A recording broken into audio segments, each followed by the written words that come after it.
가끔 이제 저 같은 경우는 1년에 2번 동생들이 어머니 때문에 이렇게 오는데, 바로 밑에 동생은 감리교 권사예요. 이제 남자도 감리교는 권사가 있어요. 그리고 이제 재수 씨도 권사고, 밑에 이제 막내는 둘 다 서리 집사고, 장로교 서리 집사고. 근데 이제 이렇게 모여서 이야기하는 거 보면 어떨 때 그런 생각이 들어요. 저 사람들이 그냥 정말 하나님을 만나고 신앙생활하는 건가? 그냥 우리 집은 저 때문에 예수 모두 믿었거든요. 이제 집안이 저 때문에 예수 믿고, 사촌들도 이제 저 때문에 제가 전도해서 이제 다 예수 믿고 그렇게 하긴 했는데, 뭐 장로님도 나오고, 이제 뭐 권사님도 오래되신 분, 이제 그 장로님 어머니는 권사님 벌써 몇십 년 이렇게 권사 심호하시고 하는데, 다 그런 건 아닌데, 이렇게 보면 교회 오래 다녀서 저 직분을 받은 건지, 그러니까 그 직분이 정말 하나님을 만난 사람들인지, 이게 여러분들은 사실은 제가 잘 모르잖아요. 왜 그러냐면 한 2, 3일씩 같이 뒹굴어 보면, 2, 3일씩 사택에서 한 2, 3일씩 같이 이렇게 뒹굴어 보면 다 나와요. 다 나와요. 무슨 말을 하는지, 뭘 마시는지, 뭘 피워대는지 다 알아요. 하루 그냥 아침에 왔다 저녁에 가면 모르는데 한 2, 3일씩 뒹굴다 보면 다 나와요. 다 나와. 근데 어떨 때 이렇게 보면 미안한 얘기인데 참 이게 그런 생각이 좀 들어요.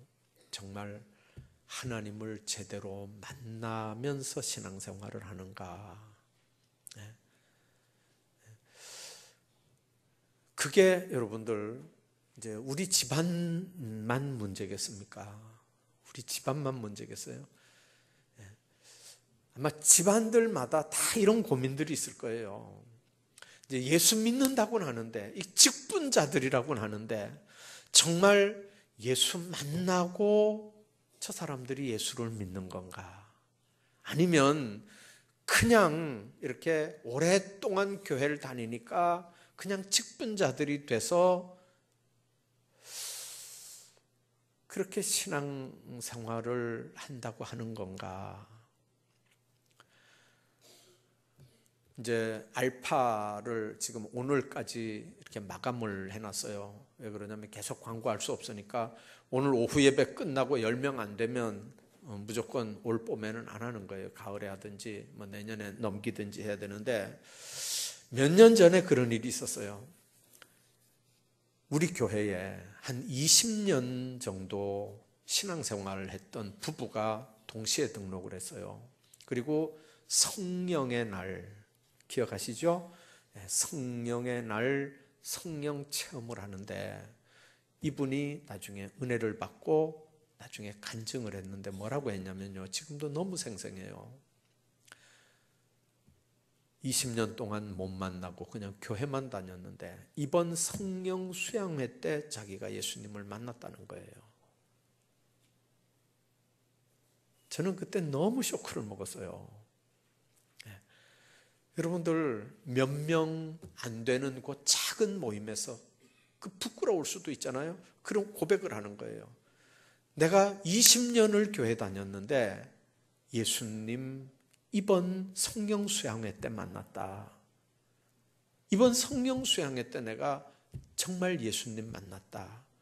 그 말은 거꾸로 얘기하면 20년 동안은 그러면 하나님 안 만나고 교회만 왔다 갔다 하면서 다른 사람이 볼 때는 신앙생활인데 실제로는 신앙생활 아닌 교회 생활만 했다는 얘기잖아요.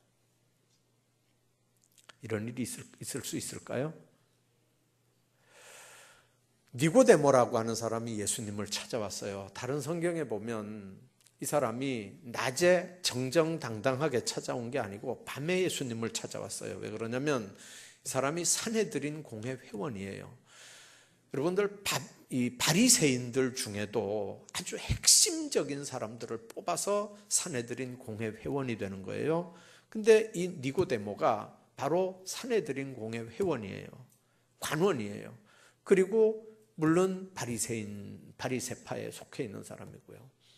근데 예수님한테 와서 예수님과 대화하는 가운데 예수님께서 그 이야기를 다 이렇게 들으시고는 네가 거듭나야 되겠다, 그렇게 말씀합니다. 여러분들 그 전에 나눴던 대화들을 통해서 지금 요한복음 3장 1절부터 그 얘기가 쭉 나옵니다. 사람이 거듭나지 않으면 하나님 나라 볼 수 없다. 쭉 이야기하면서 육으로 난 건 육이요 영으로 난 건 영이다. 내가 네게 거듭나야 하리라 한 말을 이상하게 여기지 말라.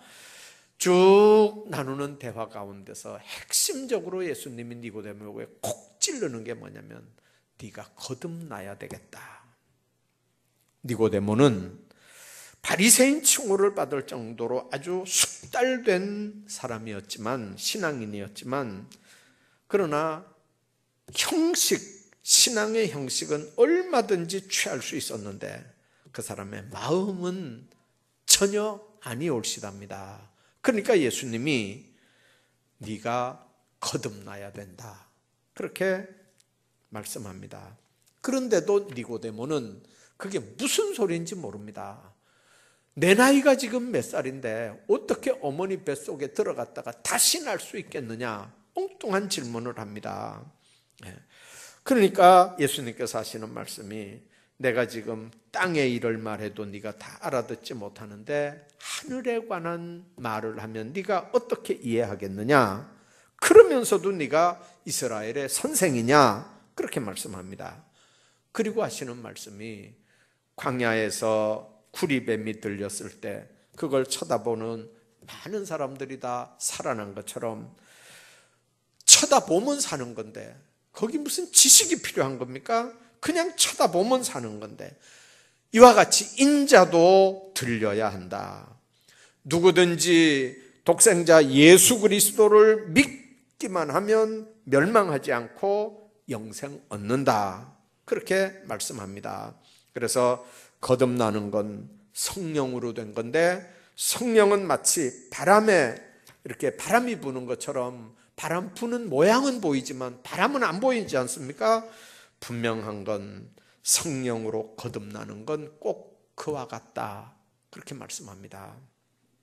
여러분들 니고데모와 예수님이 나누었던 이 요한복음 3장의 말씀을 우리가 이렇게 보면 그러니까 저 사람이 형식적인 신앙생활을 했구나, 그러니까 저 사람이 하나님 못 만나고도 얼마든지 종교인이었구나, 얼마든지 그렇게 하는 이유를 우리가 발견하게 됩니다.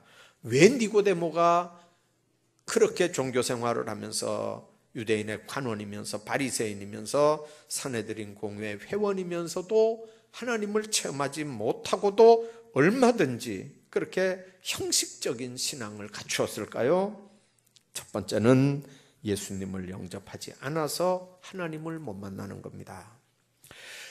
요한복음 1장 12절에 보면 영접하는 자, 곧 그 이름을 믿는 자들에게는 하나님의 자녀가 되는 권세를 준다고 말씀합니다. 예수 그리스도를 영접해야 그 사건 때문에 하나님을 만나는 역사가 이루어지는 줄로 믿습니다. 예수님을 영접 안 하고 하나님을 만날 방법은 없습니다. 예수님이 내 안에 들어오셔야, 예수님이 영으로 내 안에 들어오시고 예수님이 말씀으로 내 안에 들어오시고 전인격적으로 내 안에 들어와 계셔야 하나님을 만날 수 있는 생명적인 역학관계가 이루어집니다. 예수님을 영접하지 않고 구원받지 못한 사람도 얼마든지 교회 다닐 수 있고요. 이건 보통 힘든 일이 아닙니다. 이름을 밝혀도 되는지 모르겠는데요, 감리교회 아직도 살아계십니다. 그분이 지금 80 넘으셨어요. 그 아버지는 감리교회 한국 이제 우리 장로교 같으면 한경직 목사님처럼 한국교회 성자라고 했던 박아무개 목사님이에요. 그리고 그 아들도 서울대인가 뭐 연세대인가 하여튼 의사인데 그 며느리도 의사예요. 근데 이분들이 어떻게 은혜를 받고 이제 신학교에 가서 목사가 됐어요. 이제 목사가 돼도 이제 이 사람들은 실력들이 있으니까 이렇게 이제 군목으로 가서 막 군목을 하다가 이렇게 온 것 같아요. 아니 군목이 아니고 그 의사 중에 그 군의관을 하다가 이렇게 이제 오신 분들인데 그분이 이제 목사가 나중에 됐어요. 근데 아버지는 그렇게 이제 한국교회 성자고 이 아들은 목사는 목사인데 이제 군대에 있으면서 군의관이 할 게 뭐 있어요. 이렇게 이제 군의관이 있는 정도면 최대한 연대본부 이상 사단 뭐 이런 데니까 이제 그런 데는 오락시설이 잘 돼 있잖아요. 그 당구장이 거기 아마 있었나 봐요.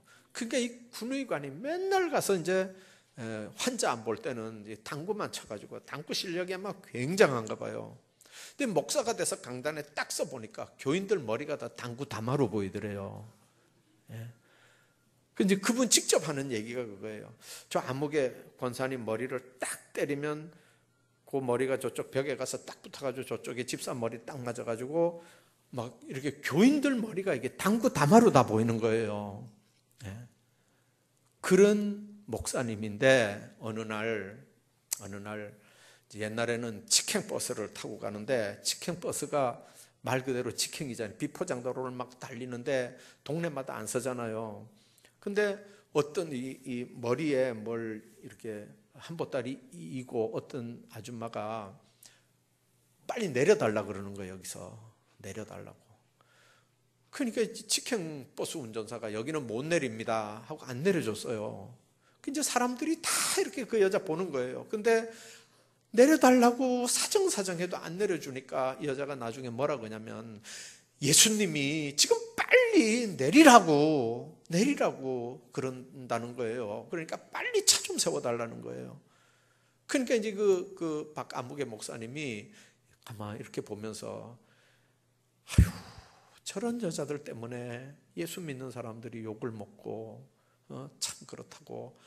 아니 하나님이 이 차가 앞으로 가다가 위험하다는 것 같으면 목사인 나를 통해서 말씀을 하시지 저렇게 무식한 저 시골 아줌마를 통해서 하나님이 말씀하겠냐. 참 저런 것들 때문에 교회가 욕먹고 덕이 안 되고 영광을 가린다고 막 이렇게 하고 있는데 운전수가 하다가 짜증이 나니까 그냥 아무데나 세워놓고 그냥 내리라고 고함을 질러버렸어요. 근데 그 아줌마는 내리고 이 목사님은 얼굴이 뜨끈뜨끈해가지고 저런 사람들 때문에 참 교회가 욕먹는구나 이렇게 하고 잠깐 갔는데 나중에 보니까요 차가 몇 바퀴가 이렇게 굴러가지고 수많은 사람이 죽고 목사님은 죽다 살아났는데 병원에 가가지고 딱 누워서 이분이 생각하는 거예요.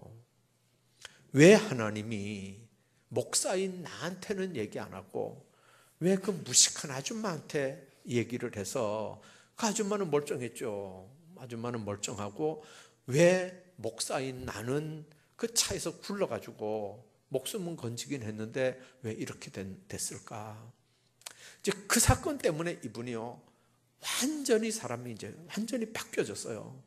그리고 이제 능력 있는 하나님의 종이 됐는데 그 부인은 목사한테 시집 온 거 아니잖아요. 의사인데 부부간의 의사인데 그 부인이 뭐 목사한테 왜 시집으로 왔겠어요. 그러니까 이제 별거 생활처럼 하는 거예요. 그러니까 목사님은 늘 교회에서 자고 열심히 이렇게 사역을 하는데 나중에 그분이 이렇게 가서 부흥회를 하면요 저 밑에 동네에서 옛날에는 교회들이 다 이렇게 언덕 위에 있었잖아요. 옛날에 다 겨울에 부흥했죠. 겨울에 이렇게 밤에 부흥회를 하면 저 동네에서 볼 때 그 교회가 그냥 불난 것처럼 이렇게 불이 환하게 이렇게 예배당에 불이 난 것처럼 이게 불이 환하게 이렇게 불이 올라갔대요. 그리고 거기에 참석한 수많은 사람들이 중생의 체험을 하고 이제 병 고치는 역사들이 있었다는 그런 얘기거든요. 실제로 우리 한국 교회의 한국 교회사에 기록이 돼 있는 얘기들이에요. 자, 여러분들, 예수님을 영접했다. 그러면 예수님이 영으로 우리 가운데 계신다. 그분은 내 주인이다. 그분은 내 왕이다. 여러분들 어떻습니까? 정말 우리가 신앙생활하면서 그 예수님을 영으로 여러분들이 모시고 영으로 그 예수님을 영접했습니까? 이게 신앙의 기본입니다. 이게 신앙의 기본이에요. 그래서 교회 예수 믿기로 하고 작정을 하고 나왔든지 그냥 나오다가 예수님을 만났든지 간에 신앙의 기본은 어디서부터 기본이냐면 예수님을 영접하는 것부터 신앙생활의 시작입니다. 구원파가 여러분들 묻습니다. 당신 언제 구원받았냐? 그럼 우리는 잘 몰라요. 몇 년, 몇 월, 며칠 날, 몇 시에 받았냐? 이렇게 묻거든요. 그럼 대답을 잘 못해요. 우리는 우물우물해요. 구원받은 건 맞다고 얘기를 하지만 몇 년, 몇 월, 며칠 날 받았냐? 이렇게 하면 대답을 잘 못해요.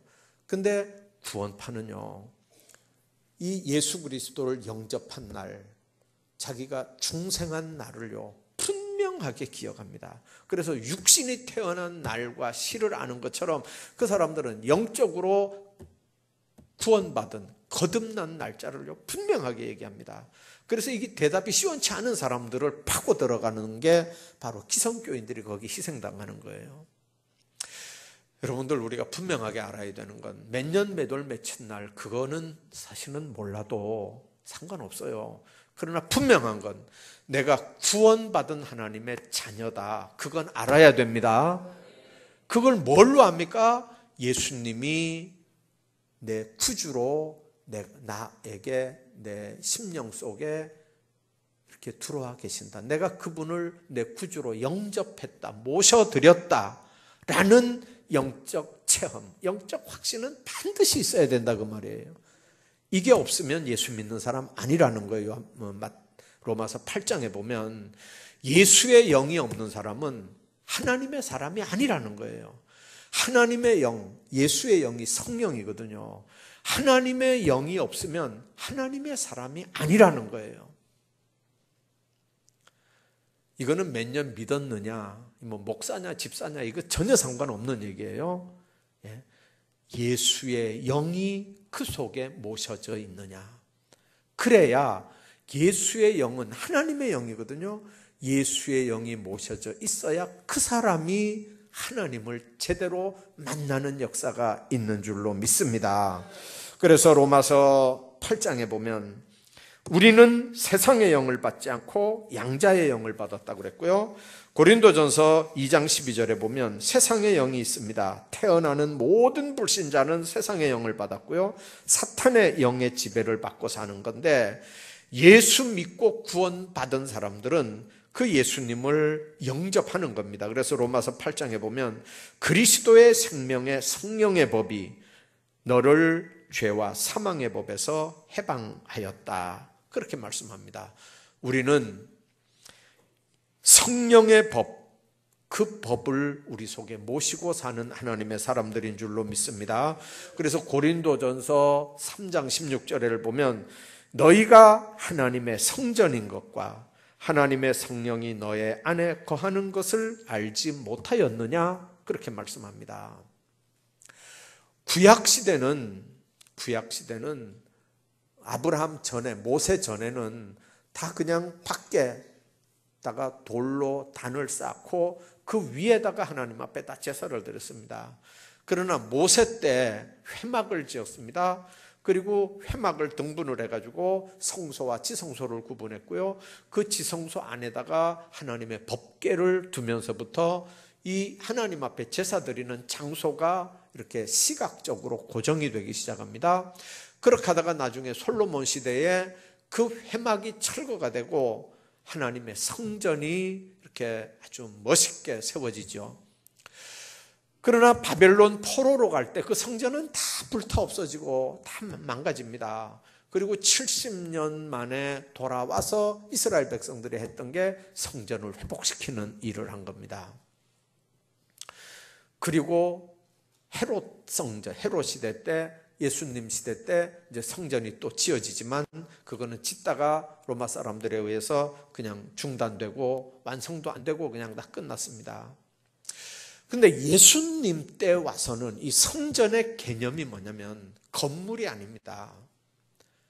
건물이 아니고 구약 시대는 예수의 하나님의 영이 거하신 곳이 바로 성전이었거든요. 법궤가 하나님이 거하는 장소라고 믿은 겁니다. 그래서 이 지성소가 있는 곳이 하나님의 성소였습니다.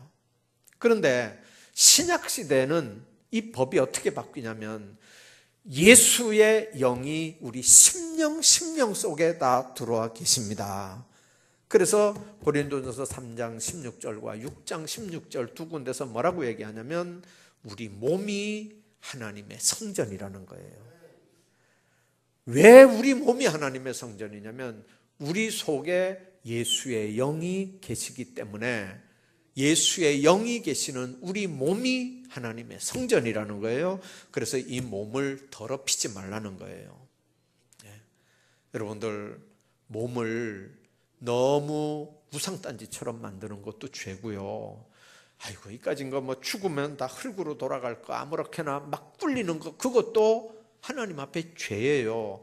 왜 그러냐면 우리 몸은 영혼이 있는 동안 예수님의 영이 우리 안에 거하는 동안 우리 몸은 하나님의 성전인 줄로 믿습니다. 그래서 관리를 잘 하셔야 돼요. 관리를 잘 하셔야 돼요. 몸살이라는 게 왜 오는 겁니까? 너무 혹사하니까 몸에서 그냥 몸살이라고 하는 증상이 나타나서 좀 쉬라는 거거든요. 쉬어라. 쉬어야 몸이 지탱이 되죠. 몸이 쇳덩어리입니까? 그래서 엿새는 일하고 일곱째 되는 날은 쉬라는 거예요. 여러분들 우리 몸이 하나님이 거하는 하나님의 전이다. 성령의 전이다. 하나님의 성령이 너희 안에 계신 걸 알지 못하느냐? 요한복음 14장에 내 이름으로 보내실 성령 그가 너희에게 오시면 너희에게 모든 걸 가르치고 너희에게 참 평안을 줄 것이다. 그렇게 말합니다. 바울은 예수님 만나기 전에는 도무지 복음이 이해가 안 됐어요. 그러나 하나님을 사랑한다고 하는 박해자로 살면서도 바울이 떳떳한 이유가 뭐냐면 예수님을 못 만났기 때문에 그렇습니다. 복음을 이해하지 못했기 때문에 그렇습니다. 그런데 바울이 다메섹 도상에서 예수님 만난 이후에 무릎을 딱 꿇고 그 삶이 완전히 바뀌어지는 거죠. 여러분들 바뀌니까 그 삶을 하나님이 예수님이 주장을 하는 겁니다. 도구로 쓰시는 겁니다. 그러니까 어디든지 복음 전하는 일에 바울이 쓰임을 받는 겁니다. 여러분들 교회가 지금 가장 중요하게 생각해야 되는 게 뭐냐면 예수 생명입니다. 예수 생명. 여러분들 교회에 예수를 통한 생명, 예수 그리스도를 통한 이 생명 말고 교회가 다른 걸 가르치면 교회는 본질을 잃어버립니다. 교회가 구제사업 해야 돼요. 그러나 뭐 때문에 구제사업을 해야 되냐고요. 교회가 대외적으로 위상이 높아야 돼요. 그러나 교회가 대외적으로 왜 위상이 높아야 됩니까? 목적이 분명해야 돼요.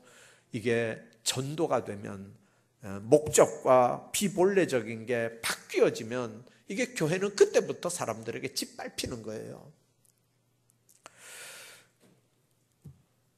요한복음 1장 12절에 영접하는 자, 그 이름을 믿는 자들에게는 하나님의 자녀가 되는 권세를 줬다. 그래서 오늘 우리가 기억해야 되는 건 예수님 앞에 진정으로 무릎을 꿇는 신자들, 굉장한 역사를 일으키고 체험을 할 수 있는 이 놀라운 핵심은 뭐냐면 예수님의 영이 내 안에 들어와서 내 안에서 좌정하는 거예요. 여러분들, 이 체험이, 이 고백이 여러분들에게 꼭 있기를 주의 이름으로 축복합니다. 이게 없으면 여러분들 그냥 교회만 왔다 갔다 하는 거예요. 두 번째는, 그 예수님을 구주로 영접했다면, 그러면 그 예수님이 여러분들의 주인이냐 아니냐, 손님이냐, 그걸 여러분들 한번 생각해 보세요. 요한복음 2장에 보면 가나 혼인잔치 얘기가 나오는데, 예수님이 손님으로 가셨을 때는 거기에 문제가 많았습니다. 근데 그 집 하인들에게 물을 갖다 부어라, 이제는 떠다 줘라 할 때는 능력이 나타나거든요. 주인은 책임자를 말하고 관리자를 말하는데, 예수님이 그 집에 손님이었을 때는요, 잔치 곤란하게 됐었어요. 그러나 예수님이 갖다 줘라, 물을 떠다 부어라, 이제는 나누어 줘라 하니까 그대로 순종하니까 역사가 바뀌어지는 거거든요. 갈라디아서 2장에 보면, 나는 이제 그리스도와 함께 십자가에 못 박혔나니 이제 내가 산 것이 아니요 내 속에 그리스도께서 사셨다. 그 말은 예수님이 주인이고 나는 종이다, 그 정도가 아니고 나는 죽었고 내 안에서 예수님이 살았다, 그 말입니다. 예수님이 그냥 주인이고 나는 종입니다, 단순히 그 말이 아니고, 나는, 갈라디아서 2장 20절입니다. 나는 예수님과 함께 십자가에 못 박혀 죽었다는 거예요. 그런즉 이제는 사는 게 내가 아니고 내 안에 계신 예수님이 산다는 거예요. 여러분들, 인간관계가 가장 힘들고 어려울 때가 뭡니까? 직장 생활하는 사람들이 한 곳에서 이렇게 오래 못 붙어 있는 이유가 있어요. 언제 인간관계가 제일 꺼끄럽습니까? 여러분들이 만나는 사람들과 서로 배려하지 않고 언제나 자기중심적으로 말하고 행동하는 사람들이 옆에 있으면 인간관계가 힘들어져요. 그런 사람들과는 깊은 교제가 되질 않습니다. 하나님하고도 똑같거든요. 예수 믿는 사람들이 능력받지 못하는 이유가 뭐냐면, 하나님과의 관계에서, 예수님과의 관계에서 그래요. 자기 목적, 자기 야망, 자기 욕심, 자기 주장대로 신앙생활을 하는 거예요. 기도할 때도 한번 봐봐요. 자기 주장만 해요. 주님의 뜻은 상관없어요. 주님의 뜻은 상관없고, 내 생각은 이렇고, 내 주장은 이렇고, 내 요구사항은 이렇고, 내 소원은 이러니까 주님 이런 거 해 주십시오. 그게 주님의 뜻, 주님의 관심인지 전혀 상관도 없어요. 여러분들, 그렇게 되면 인간관계도 그런 사람하고는 깊이 교제가 안 되잖아요. 주님과의 관계도 마찬가지입니다. 내 인간성, 내 고집, 옳지도 않고 옳은 줄 아는 그런 허상들이 주님 앞에서 다 깨져야 되는데, 내 걸 붙잡고 있으면 평생 능력 못 받거든요. 그런 사람은 예수님을 영접하면 구원은 받아도 평생 하나님의 능력은 체험하지 못하고 교회 생활하는 거예요. 뿐만 아니라, 왜 우리가 하나님을 못 만날까요? 그분은 멀리 높고 높은 보좌에 계시는 분이 아니고요, 아까 얘기한 것처럼 영으로 이미 우리 가운데 들어와 계시는 분인데, 그분을 우리가 못 모셨든지, 아니면 두 번째 얘기했던 아직도 그분을 내 주인으로가 아니라 손님으로 그냥 알고 지내는 관계로 그분과 관계가 그렇든지 하면 안 되는 것처럼, 또 하나는 내 관심과 그분의 관심이 맞지 않을 때 역사가 일어나지 않습니다. 여러분들, 텔레비전을 봐도 채널이 맞아야 되거든요. 라디오를 들어도 사이클이 맞아야 됩니다. 뉴스를 봐야 되겠다, 그러면 몇 번 보는 게 있잖아요. 기독교 방송을 봐야 되겠다, 몇 번 보는 게 있잖아요.